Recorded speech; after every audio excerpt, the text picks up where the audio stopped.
everybody. We wanted to start off this week's episode talking about a new electronics brand that Morgan and I are obsessed with, and they're called Sudio. Sudio makes headphones and earbuds that not only have outstanding sound quality, but they also design headphones as an accessory that you'll be excited to wear around. So true. Morgan and I both got the Black Regent design, which are Sudio's premium on-ear model, and they're so cute.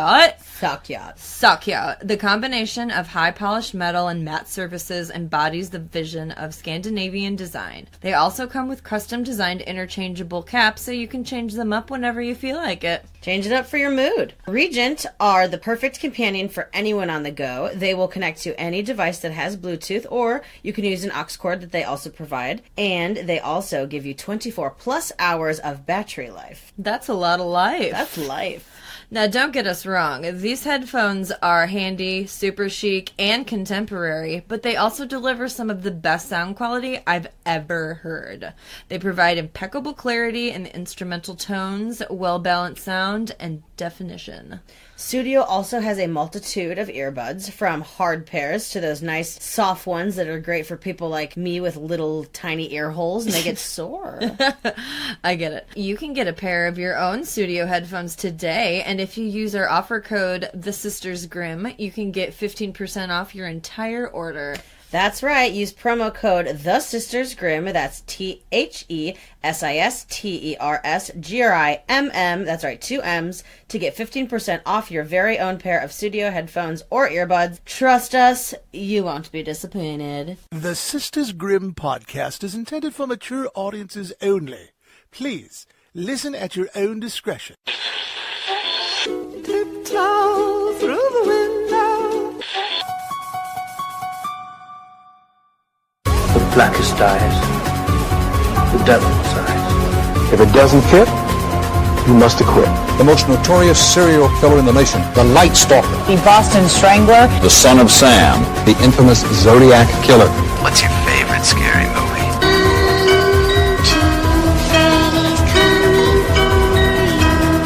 Hi, I'm Chucky. Wanna play? Get away from her, you bitch! Welcome to the Sisters Grimm podcast. How'd you do this? Show you. Waco in the morning like I'm David Koresh. Welcome to the Sisters Podcast. Wow, that's like a big teller of what this episode's going to be. You know what's a bigger teller? The title on iTunes and the description. Whoa. True. Yeah, remember? We've had this conversation like the past like 3 Blows podcasts. my mind every time. This is the Sisters Grimm podcast. Everybody, this is the first cult episode we'll be doing. Yeah, we're going to do a series of cults. We're going to do a series of cults. It only took 42 episodes, but finally Morgan said it was okay to do cults. It's not that I don't, like, really enjoy cults. I'm just more into, like, other stuff. Okay. But I like cults. I've been getting more in. That's funny, because the next thing on my notes was, Morgan, what is it exactly about cults that doesn't appeal to you? No, I guess it's just because it seems... It's less about, like, just, like, someone being... I don't know. But if you don't if you don't know anything about them... No, but I do know things about them. I guess I think it's crazier when someone doesn't... They do it for themselves. Or they do it for some reason. I feel like when you... They're like lone wolves. You do it They're kind not of being like... charismatic. They're not, like, with a big group of people. What? You like it when they're riding solo? Yeah, I guess I like it when they ride solo. Okay, so we are going to be talking about the Branch Davidians today. Yes. And I would just like to say, obviously, I love cults. Yeah. I would love to start my own cult. It'll be super chill. Nothing apocalyptic. I don't think the world's ending. Don't call it a cult. No. My cult is going to be called This Is a Cult. I want complete 100% transparency. I just want to be able to... I'm going to make money. I'll figure something out. And...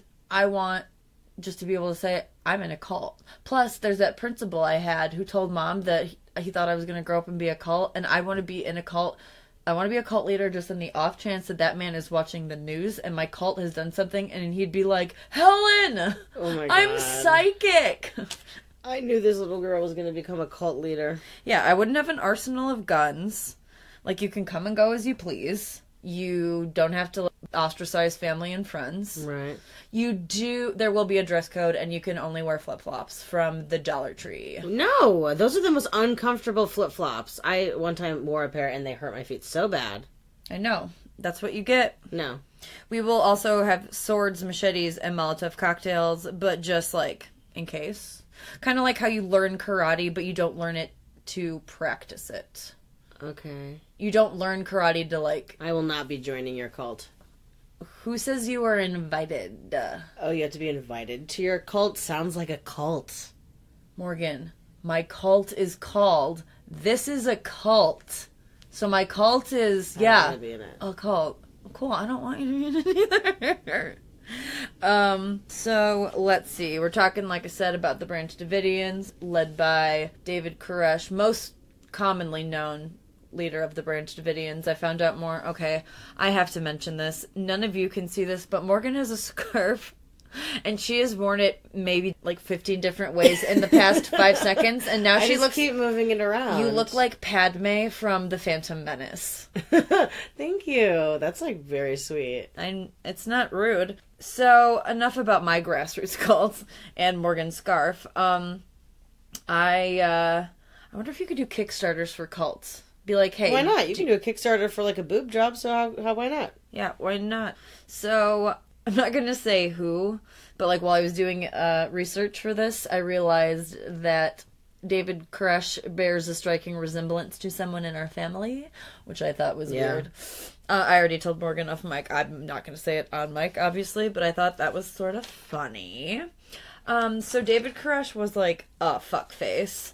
Yeah, he was, like, a very egotistical... Oh, he's a psychopath. Yeah. He was 100% a psychopath.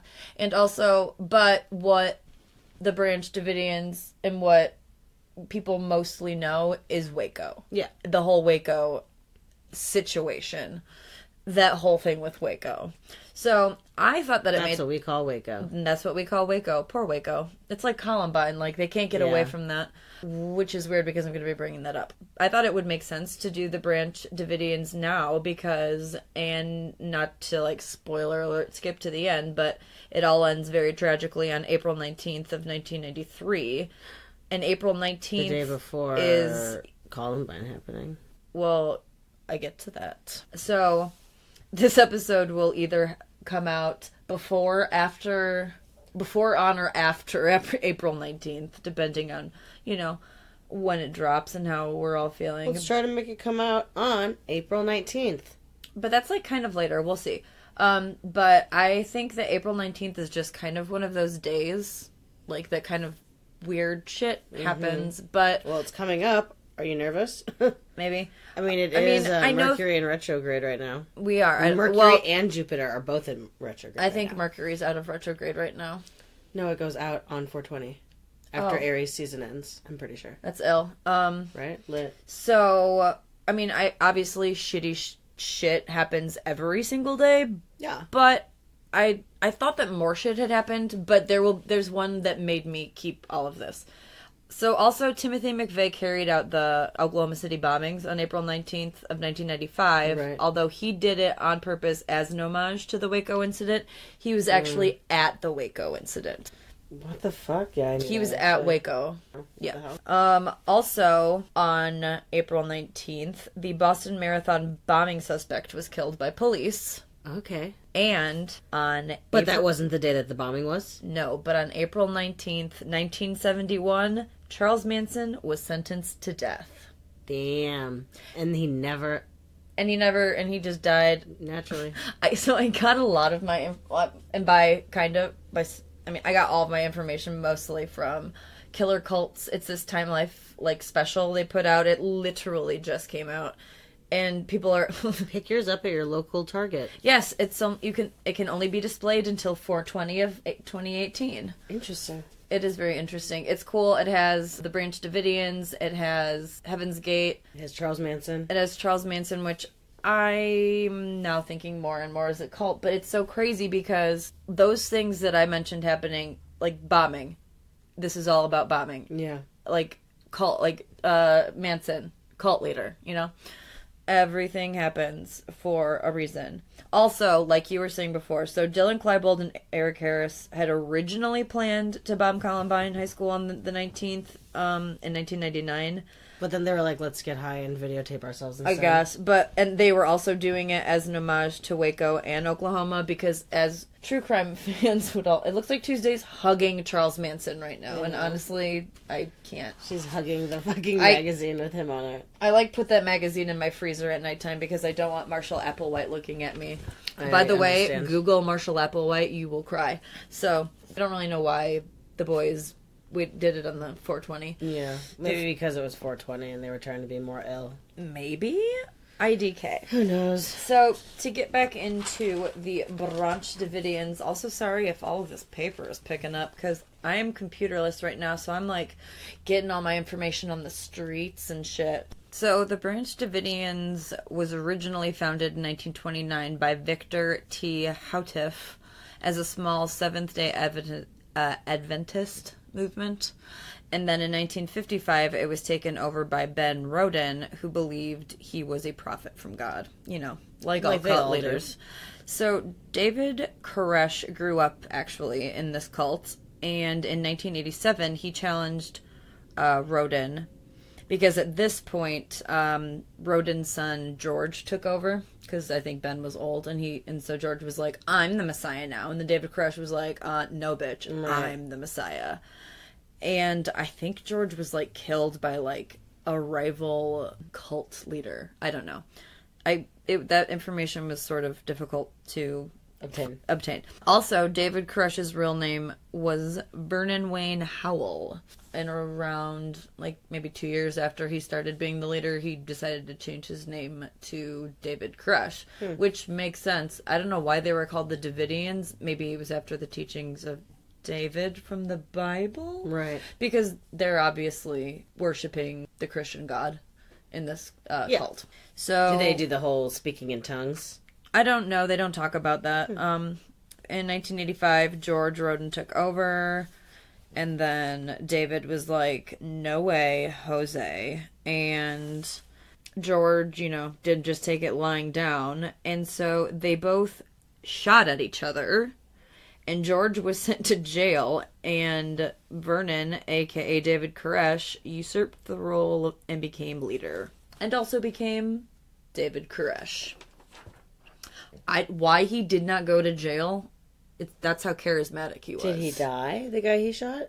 No, he ended up dying for an unrelated reason. Yeah. So the main tenet of the Branch Davidians was that the world was coming to an end very soon, which was why they lived coming down. Just that the world was coming to an end and that they had to live the way they did so that they would live, eternally better than the rest of us, apparently.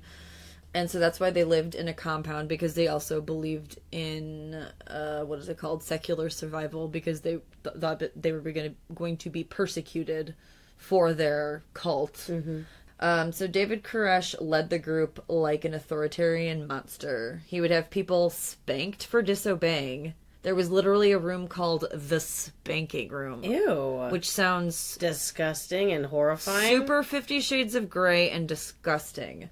Spanking is the worst thing ever. Don't do it to your children. Yeah, don't. Koresh also used food as a means to control his followers. Rations were small and always changing. Some days they'd have soup, and some days all they would eat were some popcorn.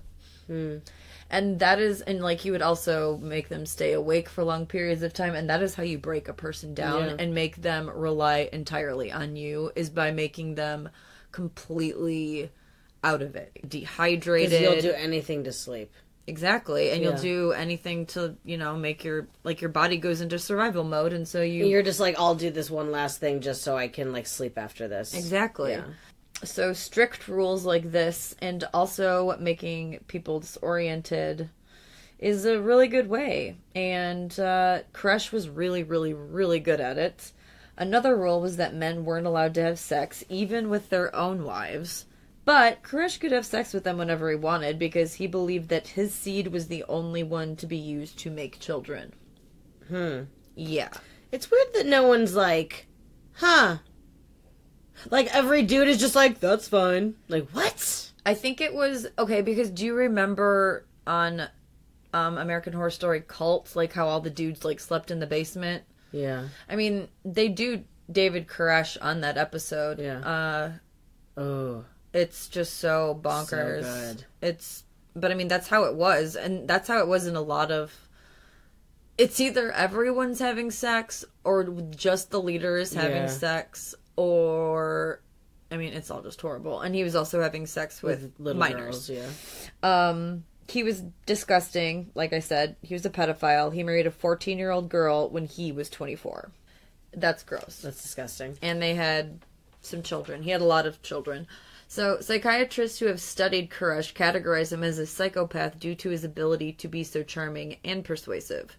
So persuasive that Branch Davidians gave all of their personal belongings away and money to David Koresh. When they entered the cult. Yep, and so that's how he had an income. Like, everyone else drove pieces of shit cars, and he had, like, a really nice car. I couldn't think of one. You don't know the actual one? I do car shit all the time, but I couldn't think of a really nice... He like drove like a really nice black Benz or something. Nice. Like a BMW? Yeah, but that's like a shitty thing to do when you're telling people, like, give away all your earthly possessions because why does it matter? And then you're just using all of them. Right. That means that you're a shitty cult... Well, you're a good cult leader, since that's apparently what cult leaders do. So, followers were mandatory... It was mandatory for followers, rather, to go to sermons 2 times every single day. And Koresh would That sounds like the worst. That sounds like fucking hell. It's honestly. Just like, that's so much... Too much. Time. That's too much. And literally, all it was how... All it would be was Koresh talking about himself? Mm-hmm. How only he understood the scriptures. Like, only he truly got them. Like, explain it to them? Yeah, because, like, he fucking went to a Starbucks with God one time and they, like, talked. Or something, like, stupid. I mean, you know. Yuck.com. Yuck.com. So, Koresh was also incredibly paranoid about the government and started buying firearms as a means of protection. Right. Not as much as... the government made it seem, but I mean, they did have. They had some weapons. They were in Texas. I'm pretty sure you just get it. Yeah, I mean, come on. When you buy a house in Texas, it just comes with a gun. Totes. That's like a thing. That's like the guns. Well, Like, haven't you ever seen that episode, or not that episode? What's that Michael Moore documentary? Oh, the one about. Well, they guns? I think it was Texas. I think it was Texas where they had, like, if you sign up for this bank, you get a gun. Oh, yeah. That's like if you, like, become a member of this certain little town bank, you get a firearm. Yeah, that's fucking crazy. Some, like, crazy person with, like, someone comes in, robs the bank, but they end up getting a bank account, and then they give them a gun. True. So how many guns do you think this bank has in it? I don't know, but that's ridiculous. That means that bank has an arsenal of guns. Yeah. So, after a while, Koresh's paranoia got worse, and he was ended up relying on his followers for support as much as they relied on him. Right. And was always telling them to, like, always forcing them to tell him, like, yes. Their deepest, darkest secrets. No. Like, you were right. You're the Messiah. Like, just to reassure him. Because... He had... Sounds like a lot of my exes. I mean, he's a fucking psychopath. Yeah. Some of your exes are sociopaths, no doubt, and we all know that those are basically the same thing. And I mean, he was a psychopath who didn't kill... well, I mean, we'll get to it. So, Koresh preached to his followers that an apocalypse was coming and they needed to be prepared and learn secular survivalism, which is why they lived in the compound. When people think of David Koresh and the Branch Davidians, Waco is usually what people remember the most. That's what I know. That was the big ol' thing. So on February 28th, 1993, the FBI went to the compound to serve 2 arrest warrants. The first one was for child abuse against David Koresh because they found out that he was sleeping with girls as young as 11. Ugh. The second one was for 11, yes. Illegally stockpiling weapons. So Waco is considered one of the biggest fuck-ups the FBI has ever committed because they handled the situation incredibly poorly. They completely miscalculated the situation. Okay. There were not as many guns As they thought. I will, towards the end, I will talk about... How did the police hear about them? Because, I mean, he's a cult leader. So he was getting really big? Like, he was getting really big. I mean, like... Were people, like, because having to stay in the compound, or were people, like, going around and, like, preaching him? Oh, no. They were forced to be there, and they heard about it, and then they heard about all these allegations of him being a pedophile. Yeah. So the FBI stormed the compound on February 28th, but they feared that if they didn't use force, that they would be in danger because of all the guns that supposedly were there. Mm-hmm. But Koresh knew that they were coming. They were, like, staking out the Branch Davidians for a really, really, really long time. And they could tell. And David Koresh found out. So the first siege began with the ATF, which is, what is it? Alcohol, tobacco, and firearm something. Okay. So they broke into the compound through, like, windows. Like they crashed through, like, SWAT team style? Yes. Like, I think they were SWAT team people. Like, when you watch the footage from it, I think it's SWAT team people, but it's the FBI. I don't know. I think they may be the same thing. Also don't know. They break in, and the first thing they do is use tear gas to force the cult out. Wow. That's fucked up. But there was a shootout because nobody could fucking see anything because of tear gas. Died. Yes, 4 government agents died and 6 Branch Davidians died. Wow. During the first siege. Were any of them children? We don't know if any of them were children, but I wouldn't doubt it, and it is bad.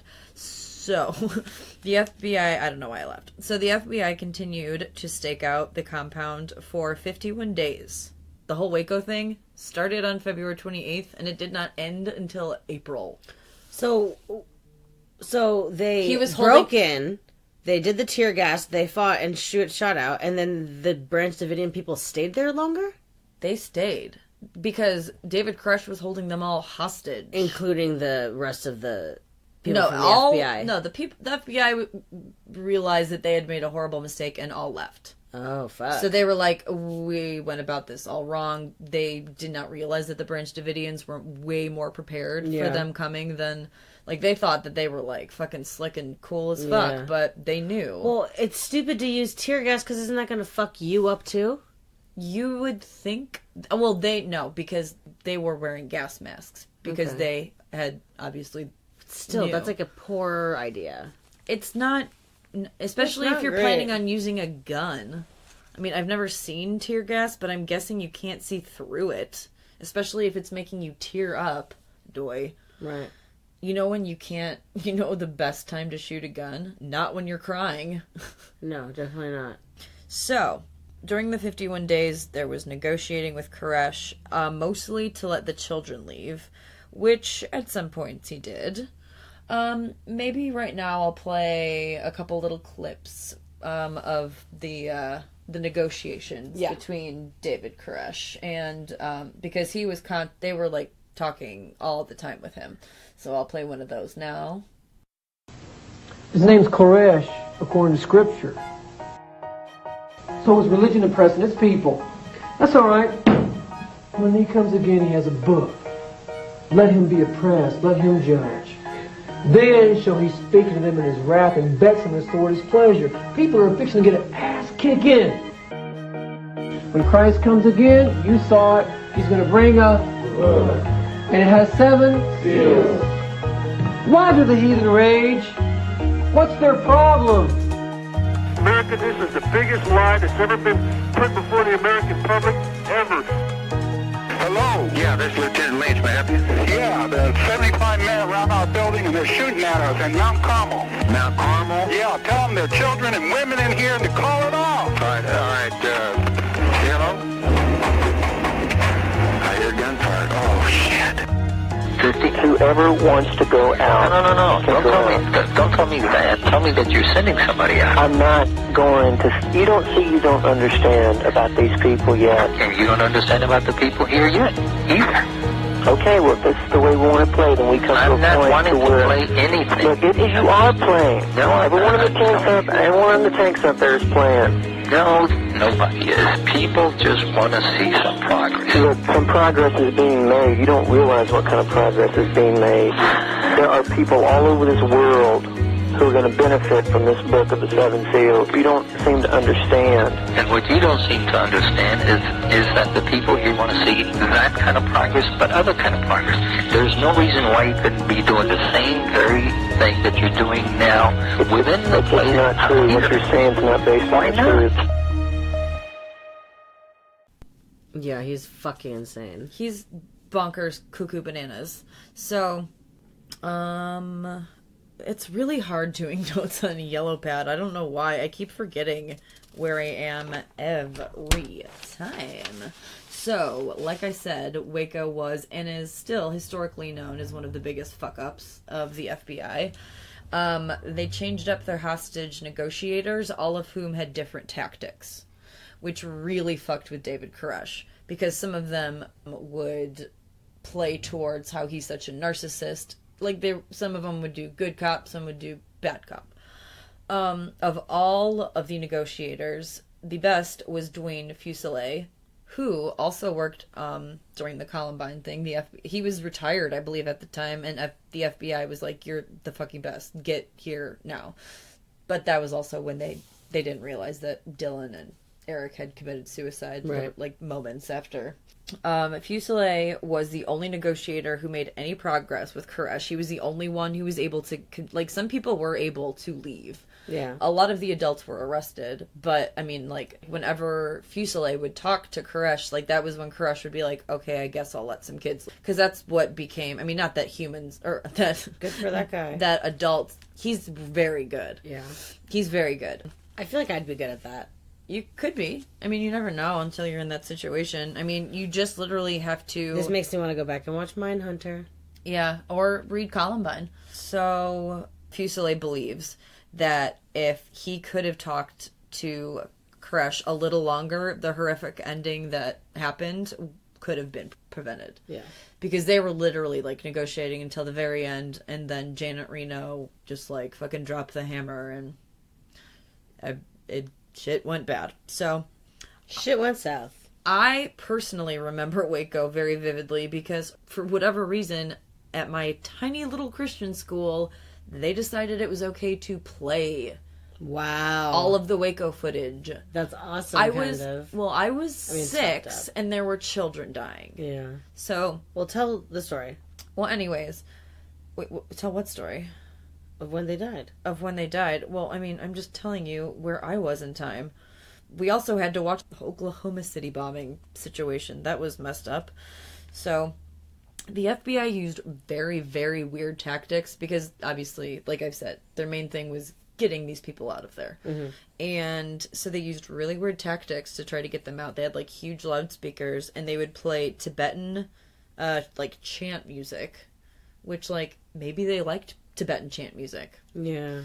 They also played Christmas carols because hearing weird. Listening to Christmas. One time, side note, I had a class, and it wasn't punishment, but we were doing. I don't remember what the project was, but the teacher basically didn't want to be there very long, so he was like, "I'm going to play the movie Haunted Mansion with Eddie Murphy, and I'm going to turn the volume up every 10 minutes. Ew. So you're going to want to do this quick." That is literally torture. That's worse than being waterboarded. Yeah, because that movie fucking sucks. That sucks so bad. It was funny, though. One more tactic that they used was they played... The one I just said. No. They constantly played the song, These Boots Were Made for Walkin'. What? Yeah. I wouldn't mind that. Yeah. You know what song they should have played? Mambo No. 5, even though it hadn't come out yet? Yeah, Mambo No. 5. But also, I don't think this one had came out yet. But you know that one from the movie Disturbia? The one that's really annoying. Disturbia? Remember that movie with Shia LaBeouf? Yeah, I feel like that's... I don't remember who hasn't seen that movie? Yeah, but I could not tell you one song in it. It's when he's like trying to like annoy that girl that she's having that party, and he plays that song, and it's like... Okay, no. Is it by Bjork? Maybe. Oh, wait, and it's that one that's like... Is it that one that's like, cut my life into pieces? Oh. You know? Yeah, Maya Rudolph's mom? Yes. Okay, that's funny. La la la la la. Don't. But you know what I'm talking about. That would be a bad one to play. Try. Do do do do. Try. Yeah, I can't hit that note. And Morgan floated away because she turned into helium. So I'm sorry, that was probably ugly. No, it was better than I thought it was going to be. Thank you. You're welcome. So, with that, at any rate, a word from our sponsors. Holly, do you know what one of my biggest pet peeves is? Is it when Tuesday starts eating her food loudly right as we're about to start recording the podcast every week?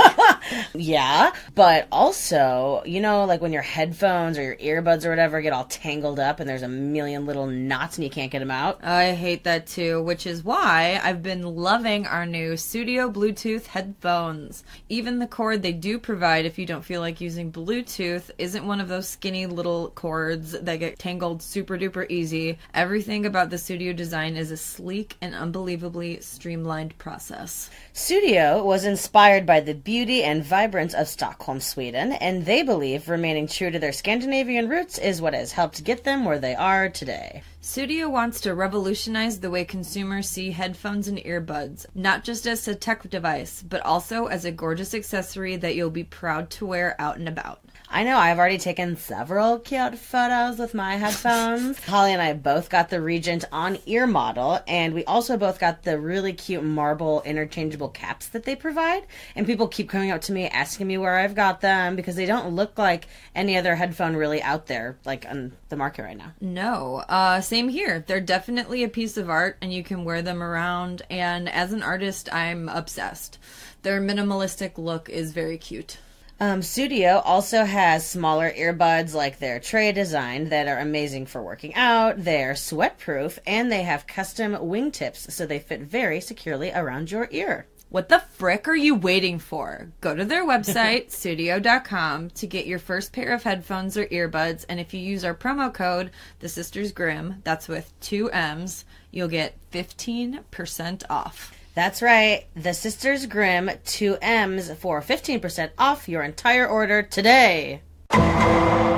So, once they got towards the end, the most important thing, obviously, was to get the children out, because they were planning another siege, and they didn't want to hurt the kids. I mean, this was a huge thing. It lasted literally over a month. There also were tanks. Wow. And if you are paranoid that the government is coming to get you and you see a tank coming towards you, oh shit, that is confirmation, motherfucker. Mm-hmm. I'd be like, hey, remember that time that I thought the government was gonna fucking come at us with everything they have? There's Panzers out there. No, yeah, just kidding. seriously. Panzers are German tanks. Right. They went just to tanks. They went back in time to World War II, and they brought them Panzers. So Panzers, yeah, Panzer tanks. Cool. And so whenever the tanks would drive towards the compound, cult members would literally hold children up to the window and be like, hey, remember all there's fucking kids in here? Yeah. And how we're holding them hostage? Wow. Yeah, that's like really scary. fucked up. If I was that kid, I'd be like, could you not? Can you stop holding me up, please? I'd be like, thanks. Now I'm in fucking TMZ. So, so also, Koresh used the children as hostages so that he could get whatever he wanted. So, when FBI officials would ask for Koresh to send them videos or put kids on the phone so that they can make sure that the children were okay, Koresh would have the kids, basically toddlers, cry and be in like little kid voices just asking the FBI if they were going to come and kill them. Mm. Because David was telling them that the government wants to kill you. Yeah. And so that's heartbreaking that really he fucking did that to children. It fucking makes me so angry. So now it's time to start talking about Janet Reno. You probably don't know who Janet Reno was. I do not. Because, well, when all of this happened, let's be honest, you were a baby. Yeah. You were not even one. You were brand new, fresh out the oven. For sure. Janet Reno was the Attorney General during the Clinton administration, and he had literally just been sworn in. And Janet Reno had literally only been the Attorney General for a couple months, maybe 1 month, literally 1 month, because inauguration's January 20th. Right. And so yeah, so she has to deal with fucking this and make that huge ass. So she had to make the decision of whether or not the FBI was going to go back in for a second siege because all they wanted was David. Right. They wanted David. And they wanted to get the kids. And they wanted to get the kid. They wanted David, but they didn't want anything to happen to the kids. So, although Janet was very reluctant, also, side note about Janet Reno, go back and watch the SNL episodes during this time period. Oh, yes. Because Will Ferrell is the best Janet Reno in the entire world. He is spot on. We haven't had a cult in a while. Like, in America. I know, that's why This Is a Cult is going to be a thing soon. Shut up! Don't join Holly's cult. There are active cults. No, I've had several people. But not, like, doing this kind of stuff. No, Shinrikyo is still operating. Yeah, that's true. So, they're just more chill about it because people, like, had no chill in the 90s, I guess. I don't know. So, she had to make the ultimate call, like I said, whether or not they go back in. And although she was very reluctant and wanted to make sure it was literally their last option, she made the call to approve this. So, Clinton, for whatever fucking reason, didn't know any of the... I mean, I'm sure he was aware of what was going on. Yeah. But when he was asked what he knew about the situation in Waco, he said, I don't know, fries. Oh my God. No, he didn't say that. Fries. He said, I think the Attorney General made the decision. I don't know if that's how he worded good. it. But whenever the president's like, I think this happened, it's not a good sign. I mean, he was probably too busy practicing playing the saxophone, let's be honest. Yeah. So the siege started with the FBI using tear gas because it went so well the first time. Because they thought it would be the most safe for the kids, and they thought, well, tear gas obviously is less gonna fuck you up than a bullet. Yeah. So, and they didn't want to use any other, well, actually you can't use poisonous. That is breaking the Geneva Code. Going back to Shinrikyo. Anyway, at any rate, they used the tear gas because they thought that maybe since it'd been 51 days now, the Branch Davidians realized, like, this is Colonel's last stand. Yeah. Like, you get either shit or get off the pot. Yeah. But because David was such a fucking charismatic monster, all of the kids and women ran inside a room on the second floor instead of fleeing, and there was no way for them to leave the room. Yeah.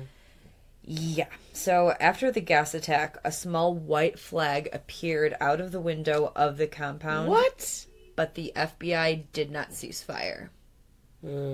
So I think that they were like, okay, we get it. We done Come now. get us. Yeah, like... Even David Koresh?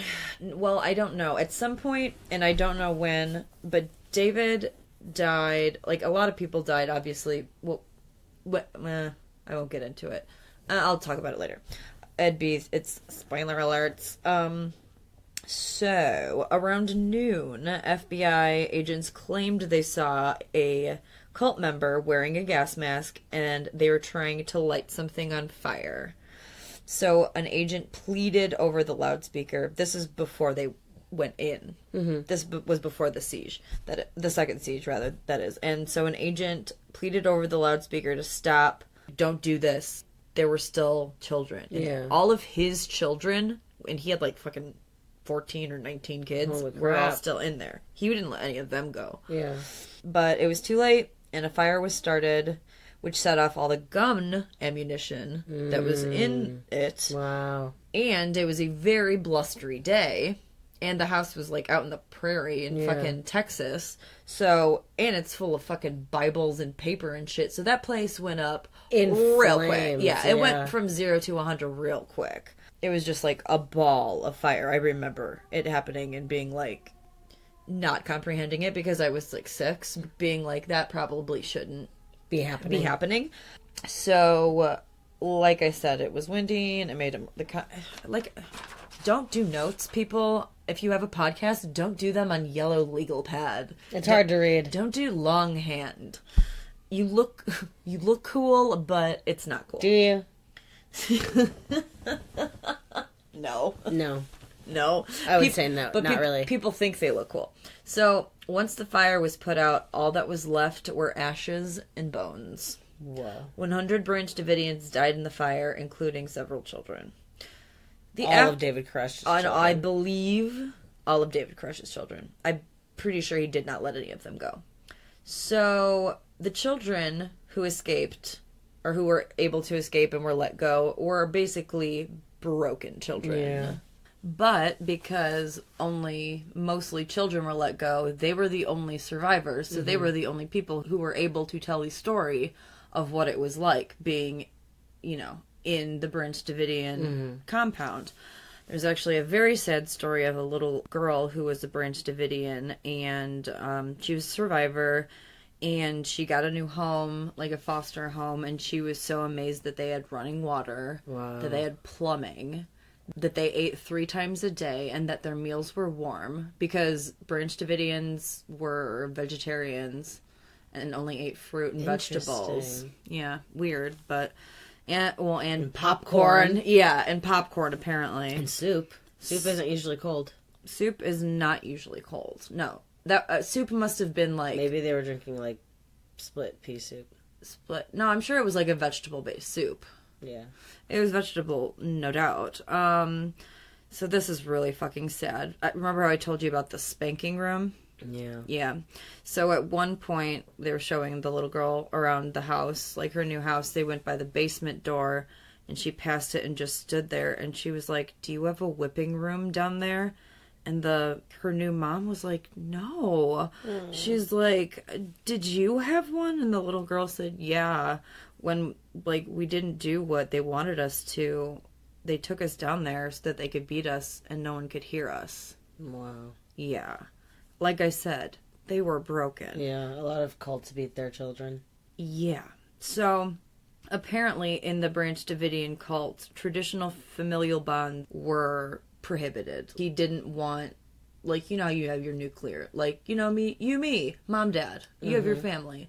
He didn't want any of that. He didn't want anyone to have any... He wanted everybody to be family. One big family. Yeah, well... Which is incestual because he had sex with everyone. Exactly. That's what I'm saying. Well, yeah, David. Most of them are your family because you won't stop fucking everyone. Seriously. He must have had dick issues. Or, he had a... I wish I could know what his dick looked like. Oh my god, if I had a nickel for every time I wished I knew what David Koresh's dick looked like. Was this little girl the story? Is she one of his kids? No, because none of them got No, I don't think. I think she was just one of the victims who was lucky enough to leave. But by age 12, apparently in the cult, children were usually split away from their mothers, which is a weird animal thing. So they weren't allowed to be around their moms and be raised as adults or anything. Yeah. Brothers and sisters. So they were all kept together, the kids? No. Brothers and sisters were separated to live with other same-sex companions. Although, I guess you and I would be together. Right. I'm sure they would they seem like dicks. I'm sure they would have found some way to split us apart, but they did not want... Because that's when, people leave, is, when people as a family... band together, yeah. When they realize, oh, this isn't what I want from... He didn't want that to be able... He didn't want that to be able to happen. Yeah. So, boys were woken up every morning at 5:30 for gym, which was basically... He would just make them fight each other. What, wrestle? Fucking just, hand-to-hand, literally combat, practicing to get ready for, the apocalyptic war he thought was going to happen. But girls... were spared from training and could sleep as late as they wanted. Which sounds great, but they had the lovely task of emptying the latrine because, of course, they didn't have indoor plumbing. Right.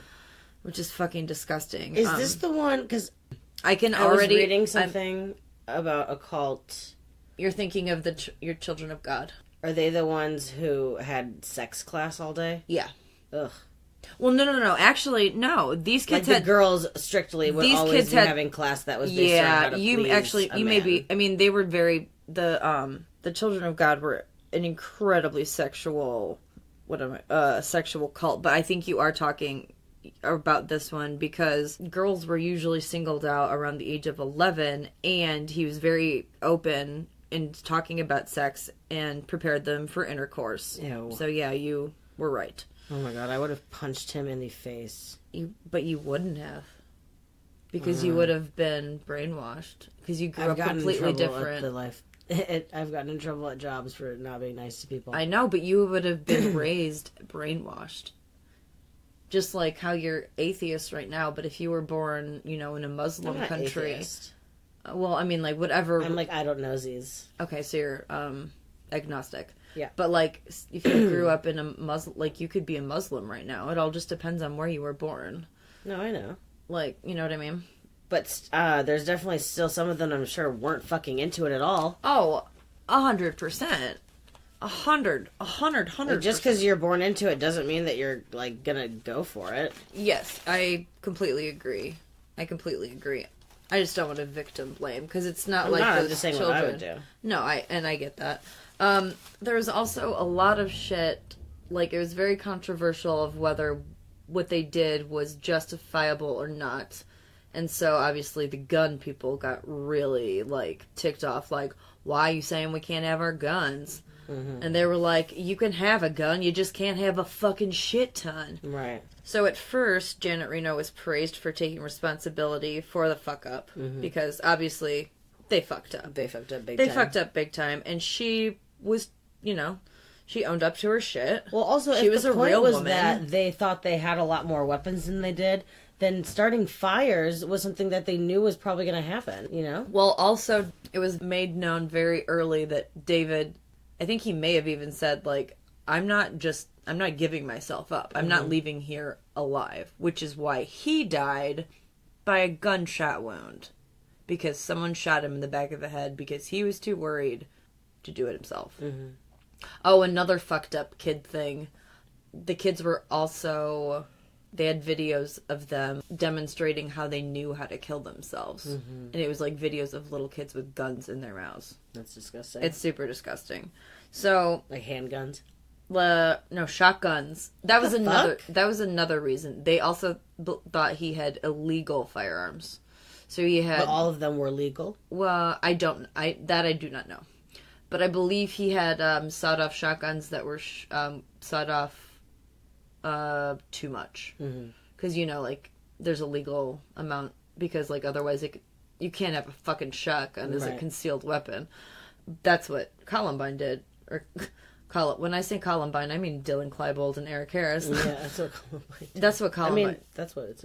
yeah, they took theirs way down. So, but it is unfortunate for Janet, because that is, like, her legacy. That is what she is known for, was the Waco fuck-up. I'm talking to you. Somebody's going to get hurt. Because this ain't America anymore when the ATF has that kind of power to come into anybody's home and kick doors down and things like that.